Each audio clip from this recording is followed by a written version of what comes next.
Hi everybody, this is Jake, your resident content cowboy, yeehaw, and I wanted to make a quick beginner guide to these little guys, parasites. They are all over Returnal, and I think they're really useful. As long as you don't pick the few parasites that kinda screw you over, I think they're great and can really help you throughout the game. So let's take a look at a few of those parasites, and I want to give you my thoughts on them for someone who is just starting out in Returnal. Let's do it. First, if you haven't unlocked the ability to get parasites, you will very early in the game. So just keep playing for a little bit and these little guys will start to attach to your body. Okay, let's talk about this first one that we actually looked at here. This guide isn't going to go through every variation of parasite you can find, but I just want to give you my opinions on them for someone who's just starting the game and hopefully some tips and tricks for how they can help you get all the way through these runs. Okay, let's look at this little guy. Jolting Fire Stinger increases speed and weapon damage by 25% for the next 15 kills and detaches afterwards. There's really only one situation I would pick this parasite up in, and that is right before a boss. The nice thing about this game is you can leave that parasite there, continue exploring the entire level, get to the boss point, and then run back and pick him up. That, I think, is a good time to grab this parasite. Otherwise, I don't think this is a great parasite because 15 kills happens very fast, and 2 malfunctions isn't that worth it unless you have something that actually works with malfunctions, which is possible. Now, there are a few different builds that you can go for inside this game. I'm just looking at the core of what I would consider a very basic build. You're building up your health, you're building up your weapon damage, you're getting a weapon that works well for you. You're not doing something where you're trying to get a crazy amount of health regen when your health is low. So, with that in mind, let's take a look at this little parasite right here, the Malicious Cold Blood. Every parasite has a buff and has a debuff. This one's buff is to reduce your alt fire cooldown, which can be really great depending on what your alt fire is. And this increases the malfunction probability. So that's when you pick chests or items that say you might get a malfunction because of it. This will make that more likely. I think this is a great parasite to get. You can easily just not pick up those chests and items and do just fine in this game. So I would definitely grab this parasite.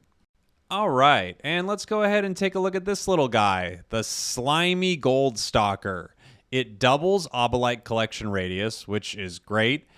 But upcoming malfunctions have more severe effects. Now, the nice thing about this Slimy Gold Stalker and the little guy we just picked up, if you have them both, you can just think in your head, okay, I'm going to stay away from malfunctions and I'm going to take these 2 buffs, which I did with my character right here, as you can see. It's super beneficial. You can easily stay away from malfunctions. So parasites do have a downside, but those ones, they work really well together. I would highly recommend picking both of them up. And you will see in this video me get the trophy for having 5 parasites. It's not too difficult as long as you don't grab a couple of the ones that are probably going to get you killed.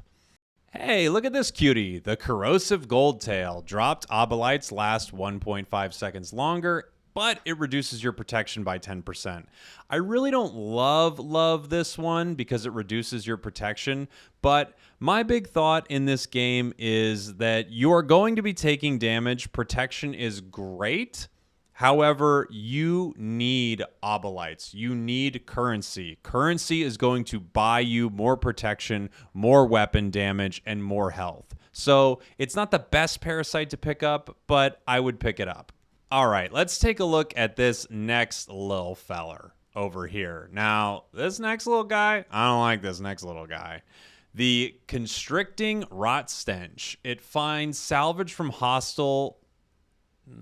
I ran away from it. There are builds you can put together that work with a parasite like this, but I really don't like it for most builds. There are builds where you can get health from killing enemies and builds where you can get health regen while your health is low, but in general, I think this is one of the parasites I would stay away from until you get a lot better at the game. Every time you pick up an item, it's going to hurt you, and you pick up items all the time. This is the kind of parasite that I think can ruin your run. Well, look at this little cutie patootie right here. The Malicious Sage Tooth. It increases proficiency rate by 20% and malfunction probability. We already don't care about malfunctions with this build right now, and proficiency is great. Let's grab him and put him on our back. Ooh, what a gorgeous little friend. The Impairing Silver Scale. Fabrication costs are reduced, but our healing is worse. This one I think is actually really, really great. Again, you are going to get so much out of buying things in this game. Pick up this parasite. A lot of our sweet little boys that we've put on our body have been based around malfunctions. This one gives us integrity when we kill enemies, but we can't use Silphium resources to heal. So that one's pretty high risk reward, but I just picked it up to grab the trophy right there. It's a pretty easy trophy to get. I don't know if that's the best one to pick up, but actually this run got me all the way to the end of the game, so maybe that was a great one. Now this one's a little silly boy, the Atrophying Godkeeper. I don't like this at all. 25% chance not to lose a consumable on use, and it reduces melee damage by 50%. The reason I don't like this is you're going to use melee a lot. At least I use it a decent amount, and I don't love the consumables in this game. There are some that are very good, but I don't know. Losing base damage for a dice roll, I would not pick this one up. So there we go. I hope that helps anyone. If you're confused about parasites and whether or not the cost benefit's really there, I would just not pick up the ones that kind of hurt you health-wise or damage-wise at first. The ones that hurt you malfunction-wise, I think those are totally fine. You get items tons of different ways in this game. You don't always need to open malfunctioning chests. I think you can, by the way, but these parasites work really well. There are also some specific perks that help these parasites. I shouldn't say perks, I should say artifacts that help parasites. And if you happen to pick a couple of those up on a run, I think it's a really good idea to get yourself with 5 parasites on your character. Some of them give you damage for each parasite you have. Some of them make the parasite abilities better. They're really, really good, especially if you pick up ones that don't hurt you too much.